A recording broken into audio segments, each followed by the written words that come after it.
Implicit or unconscious bias refers to the attitudes or stereotypes that unconsciously affect our understanding, actions, and decisions. But we have to understand, like I said before, we all have biases to different degrees based on how we have been taught, learned, etc. And our initial response to things can give us the wrong information. And we have to manage that in order to be fair and to have justice and to treat people the way we want so that our intent and our impact are aligned.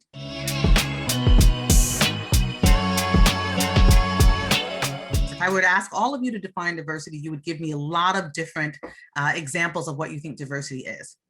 People tend to use the term diversity or diverse when they mean some of the other subsets of what's included in diversity. So I think it's really important to use specific language.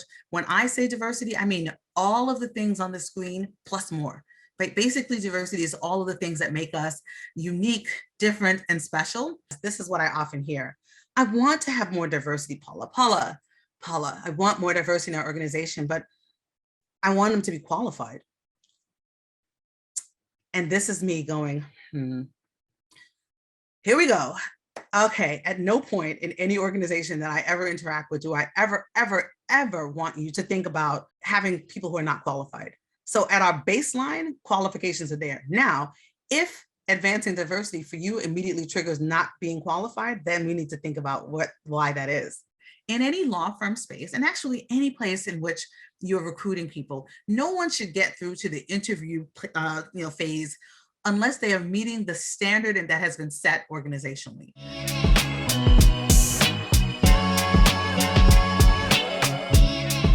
My definition, just in general, is their personal brand is your magic.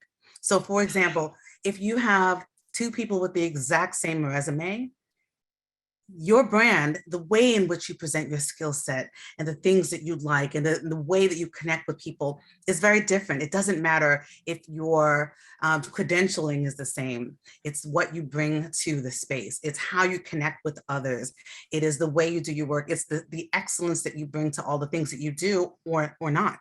You might think, I'm not there yet. I can't even say, talk about who I am and how I add value because I'm not there yet. You should be talking about who you are right now, and you can also say who you want to be. For example, I always say, I engage folks in a room or in a Zoom, and one day I want to do a TED Talk. I'm putting out there what I want to do because I believe that it happens. I believe that when you bring you say you want to do it, it happens. So do that. Even if it's to yourself, but do it out loud or write it down. Make it a contract with yourself about what you're going to be. Goal setting and then strategy is what happens when you're trying to build your brand. What do I want to be? And now how am I going to get there?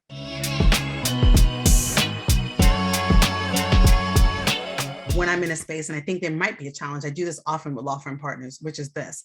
I will have somebody introduce me and they will say, Paula's the best thing that's ever happened to you.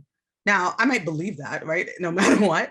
But having someone who is aligned with them say that, it helps to override an initial bias they might have just based on the fact that they trust and understand who Susie is already. I'll remind you that good allies are active and engaged, and it never stops. It's like going to the gym. I wish that I would go to the gym, and that first time I went to the gym, I would be skinny and we would be all good.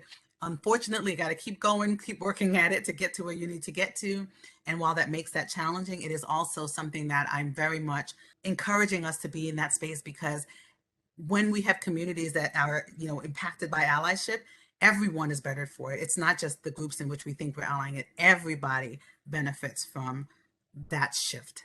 None of these things matter. None of the things that I said matter if at the end there's not accountability. It doesn't matter if we say we're going to do really great inclusive recruiting if someone can say, I know, but I went to school with that person's father, so let them in. Right? There has to be accountability to what you're trying to do and how you're trying to stay equitable in the work that you're doing within the organization and the firm, or else it doesn't work. And I think accountability always starts at the top and trickles all the way down. So it must be, we say we're going to do this, and then we actually do it.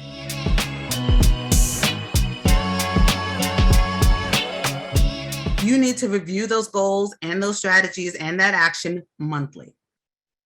Okay, so that means you have 12 appointments you're making with yourself at the beginning of the year or any single time so that you have some time frames to do this. Why?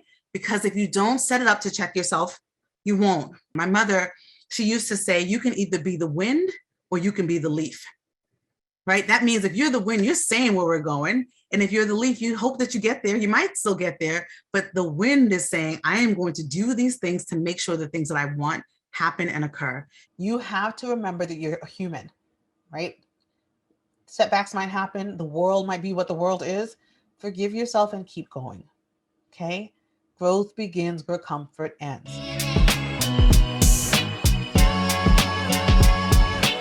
I have the wonderful pleasure of being connected to so many people who are fantastic.